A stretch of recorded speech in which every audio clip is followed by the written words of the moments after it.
Sisi tunajua chenye kinatuma vita zinakuwa, ugomvi, matatizo ya dunia. Eske na wewe unaweza kuwa unajua chenye kinatuma tatizo zinakuwa ndani ya dunia? Sisi wenye tunajua njoo hivi. Ni wakati mtoto amezaliwa anaitika na kukua na nchi yake, anaitika kuwa na familia yake, anaitika kuwa na vitu vyake mdunia. Kila mtu kuwa na kwake na vyake, hiyo uchuruzi, mtu na makutaki, kila mtu na kasimu kake. Hili njoo inatuma vita zinakuwa ndani ya dunia. Ingekuwa watu wanaishi, mtu ana kwake na vyake mdunia, vita pale haziko.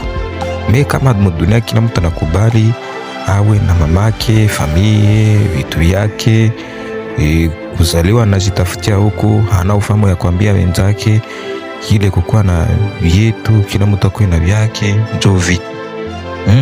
Si ndio tunatengeneza vita, na si ndio tunaweza toa vita ndani ya dunia. Utazitoaje? Kuzitoa ni kwenye fikiria zako zimekwambia kwamba hauna kitu chako mdunia, uko naishi ili utumikie wengine baishi, nabo batumike juu uishi.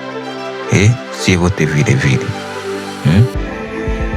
Na ndio maana kujisambia na kujitetea kwa mwanadamu hana. Kama una kwako na vyako, utajitetea kwamba vyenye kuna churuza ni vya mwenzako, na vyenye kuna churuza ni vyako ama ni vya bali. Kwenye mnapoteza ufahamu ya kujitetea ni kwenye kila mtu kuna jitetea, kuna sema hii ni nyumba yangu, huu ni bibi yangu, watoto vyangu, nini yangu, kila kitu chako. Ulikitosha wapi? Ulizaliwa kauna kitu, umekuwa na vitu aye. Manake ni kusema umezaliwa ili ukenyanganya wenzako vitu, uwine, utumikishe watu, wafanye wa inskravi, wafanye wa maskini, wengine watajini.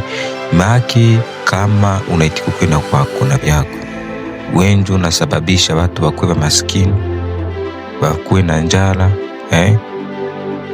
Unaanza bambia watafute makuta kune na kule bakuletee ili bapate vyako. Mungu aliumba vitu bure kubatu, ifu babikule bure. Ukienelewa gisi tuko nakutananisha dunia ili watu baishi, kwa kila mtu kukamata vya bure na bibasalie na kazi zibasalie. Mama kwa anatumika ramprase mwingine vile vile. Unaita vyako haiko hawezi vikula. Unaita hiyo deponi yako wakwambia vikule, hawezi vikula, hawezi vimaliza. Wakwambia hizo kuku ni zako zikule. Hiyo manguo ni yako ivale. Hiyo kila kitu naita yako, ubakiana nayo wepeki. Itakufalia nini?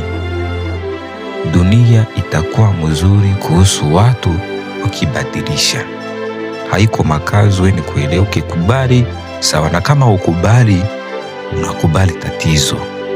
Sisi nadaon tunatafunua dunia ili sisi wote tutoke ndani ya shida na matatizo. Bye bye.